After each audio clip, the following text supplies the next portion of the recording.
Timnas Indonesia Senior telah resmi tiba di Osaka, Jepang dan bersiap untuk menatap laga terakhir mereka di putaran ketiga ini melawan Timnas Jepang. Berbekal kemenangan manis pada 5 Juni yang lalu, skuad Garuda Senior dipastikan tampil tanpa beban berhadapan dengan Samurai Biru yang sebelumnya membuat mereka keok 4-0. Pada laga melawan Timnas Jepang, Patrick Kluivert juga memiliki opsi untuk melakukan eksperimen dari daftar nama pemain yang diturunkan. Hal ini tak lepas dari hasil pertandingan melawan Timnas Jepang yang tidak akan berpengaruh pada klasemen akhir kali ini. Namun tentu saja tujuan dari laga ini tetap untuk bisa membuktikan kekuatan skuad Garuda di mata dunia. Sehingga kemungkinan besar eksperimen yang akan dilakukan tidak akan terlalu banyak dan tetap akan mempertahankan daftar nama pemain utama di dalam skuad Garuda. Namun tentu saja terdapat beberapa nama pemain lokal dari liga domestik yang diprediksi akan kembali mendapatkan jam terbangnya dan tampil sejak menit awal pertandingan. Sementara itu nama Martin Paes dan juga Marcelino Ferdinand juga positif dapat digunakan kembali setelah keduanya terbebas dari hukuman akumulasi kartu kuning.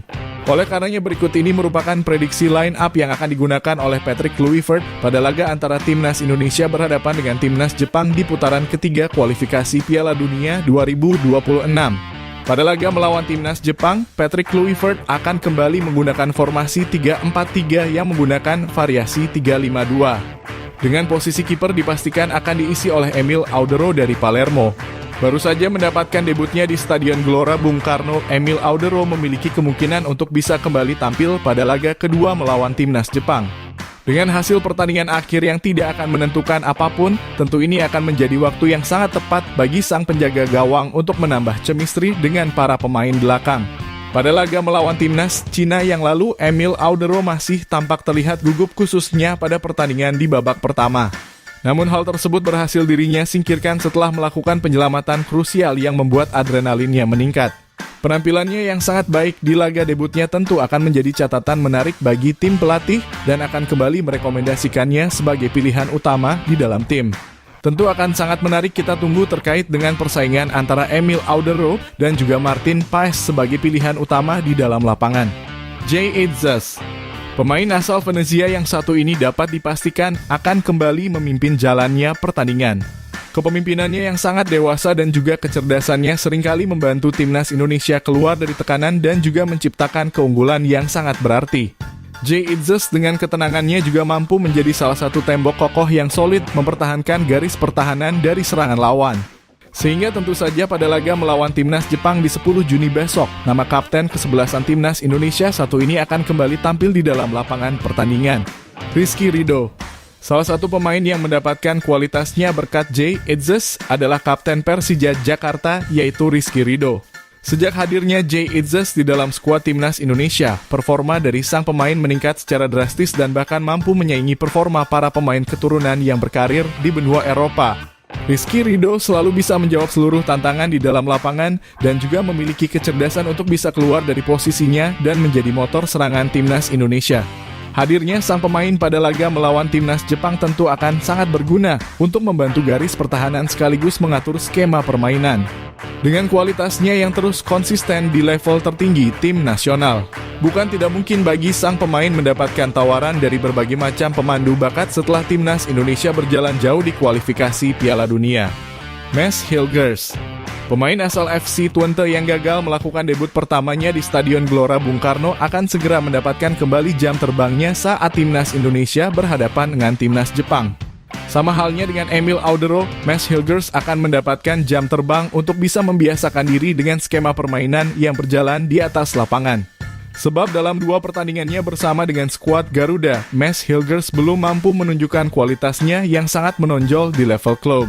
Hal tersebut tentu saja sangat diwajarkan sebab sang pemain telah terbiasa bermain dengan 2 bek utama dan akan kagok jika bermain dengan formasi 3 bek. Namun saat berhadapan dengan Timnas Jepang yang akan datang, sang pemain akan diberikan kesempatan lebih untuk melakukan adaptasi dan meningkatkan chemistry-nya di atas lapangan bersama skuad Garuda jelang putaran keempat yang akan datang. Kevin Dix, meskipun tidak tampil penuh pada laga melawan Timnas Cina kemarin, Kevin Dix memiliki alasan yang sangat kuat untuk bisa tampil sebagai pilihan utama di dalam pilihan pelatih. Hal tersebut tidak lepas dari insiden pada laga debutnya bersama Timnas Indonesia yang mengharuskannya keluar dari lapangan di babak pertama.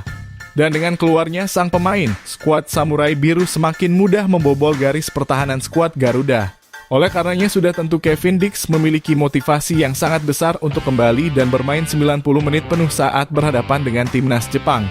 Kevin Dix merupakan sosok pemain sayap kanan yang memiliki eksplosivitas tinggi di sektor sayap.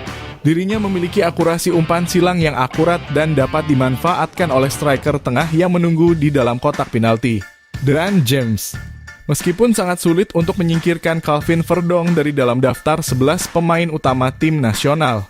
Namun jika Patrick Kluivert menganggap laga ini akan menjadi laga eksperimen, maka DeAnne James tentu akan mendapatkan kembali kesempatannya untuk bertanding bersama skuad Garuda. DeAnne James merupakan seorang pemain sayap bertahan yang juga memiliki kemampuan untuk membangun serangan. Di level klub dirinya memiliki peran yang sangat krusial dan bahkan selalu bersaing dengan Calvin Verdong sebagai sayap kiri pertahanan terbaik di setiap pekannya. Tentu saja kualitas yang dirinya miliki harus segera ditunjukkan kepada publik olahraga. Dan laga melawan timnas Jepang akan menjadi laga yang tepat untuk membuktikan dirinya memiliki kelayakan tampil sebagai pilihan utama tim pelatih. Joy Pelupessy. Sudah tidak dapat diragukan kembali, nama Joy Pelupessy akan selalu dipermanenkan di dalam daftar 11 pemain utama timnas Indonesia. Hal ini tentu saja bukan tanpa alasan. Performanya yang sangat konsisten di dalam lapangan menjadi penilaian utama yang dilakukan oleh tim pelatih yang selalu memasukkannya dalam 2 laga terakhir. Joy Pelupessy merupakan seorang gelandang bertahan yang tidak terlalu banyak melakukan pergerakan. Perannya sangatlah sentral, yaitu menjadi penghubung antar lini dan membiarkan Tom Haye memiliki kebebasan di dalam mengatur jalannya serangan. Sebagai gelandang bertahan dirinya hanya memiliki tugas di area tengah lapangan dan akan bertindak sebagai orang terakhir jika terjadi serangan balik cepat. Pada laga melawan timnas Jepang pastinya peran dari sang pemain akan sangat dibutuhkan untuk bisa memaksimalkan seluruh skema permainan yang dimiliki oleh tim pelatih, Tom Haye. Meskipun belum bisa kembali menunjukkan kualitas umpannya yang luar biasa pada laga melawan timnas Cina kemarin. Namun peran dari Tom Haye juga sama krusialnya dengan peran Joy Pelupessy di dalam lapangan. Pemain Almere City yang satu ini bertugas sebagai otak dari pertahanan dan juga skema penyerangan skuad Garuda. Sang pemain merupakan tokoh yang akan mengatur tempo jalannya pertandingan dan memberikan kode utama bagi rekan setimnya untuk tampil dengan skema cepat atau penguasaan bola. Dengan akurasi umpan yang sangat baik, Tom Haye tentu saja akan mengamankan posisinya dengan mudah. Dan pada laga melawan timnas Jepang, dirinya dipastikan akan bermain selama 90 menit penuh sebab cuaca dingin yang tidak membuatnya mudah mengalami kelelahan. Hal ini pasti akan menjadi nilai tambah bagi skuad Garuda untuk terus produktif membangun serangan hingga waktu berakhir. Marcelino Ferdinand. Usai mendapatkan hukuman akumulasi kartu kuning yang membuatnya tidak dapat tampil di laga melawan timnas Cina, kini Marcelino Ferdinand akan dipastikan turun sejak menit awal pertandingan saat melawan timnas Jepang. Hadirnya Marcelino Ferdinand tentu akan menjadi modal yang sangat berharga, khususnya pada skema penyerangan yang nantinya akan dilakukan. Marcelino merupakan sosok gelandang serang kreatif yang juga telah mendapatkan hati dari Patrick Kluivert dan akan terus digunakan untuk perjalanan karirnya di liga profesional. Sang pemain juga telah membuktikan bahwa dirinya selalu dapat menjadi pemain yang menciptakan keunggulan dan pembeda di dalam pertandingan. Bahkan sejak 2 gol yang berhasil dirinya sarankan ke timnas Arab Saudi, penampilan dari Marcelino semakin membaik. Oleh karenanya tentu sangat ditunggu penampilan dari sang pemain pada laga hebat yang akan mempertemukan timnas Jepang, Ricky Kambuaya. Meskipun sama-sama merupakan gelandang serang, namun nama Ricky Kambuaya tentu dapat dipertahankan oleh Patrick Kluivert. Pemain asal Dewa United yang satu ini kembali mampu membuktikan kelayakannya setelah lama tidak tampil sebagai pilihan utama dari tim pelatih. Dalam 70 menit pertandingan yang dirinya dapat melawan timnas Cina, Ricky Kambuaya menjadi sosok pemain kunci di lini serang dan beberapa kali mampu menciptakan peluang berbahaya. Dengan kelincahan dan juga efektivitas yang dirinya miliki di dalam permainan, tentu Patrick Kluivert akan kembali mempertimbangkannya untuk masuk ke dalam skuad inti melawan timnas Jepang. Terlebih selama ini Ricky Kambuaya selalu masuk di dalam skuad final kualifikasi Piala Dunia namun jarang mendapatkan menit bermain di era Coach Sintayong. Ole Romagnoli dipastikan akan menambah rentetan gol beruntunnya bersama dengan timnas Indonesia. Penampilannya yang sangat positif dan juga percaya diri menjadi salah satu kunci utama kesuksesan Ole Romagnoli dalam 3 pertandingan yang dirinya jalani sejauh ini. Pada laga melawan timnas Cina kemarin, Ole Romagnoli tidak hanya menjadi ujung tombak dari skuad Garuda, Namun dirinya juga turut aktif di dalam membangun skema penyerangan bersama dengan rekan setimnya di sektor sayap. Ole merupakan pemain yang memiliki kerja keras tinggi yang membuatnya mampu terlihat maksimal selama pertandingan. Dan pada laga melawan timnas Jepang, ini akan menjadi laga pembuktian bagi dirinya untuk bisa memberikan perbedaan pada hasil akhir.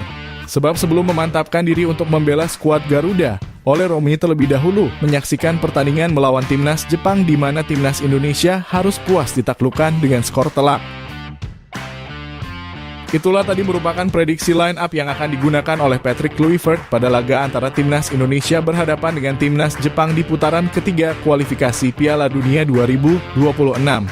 Jangan lupa tulis pendapat kalian di kolom komentar.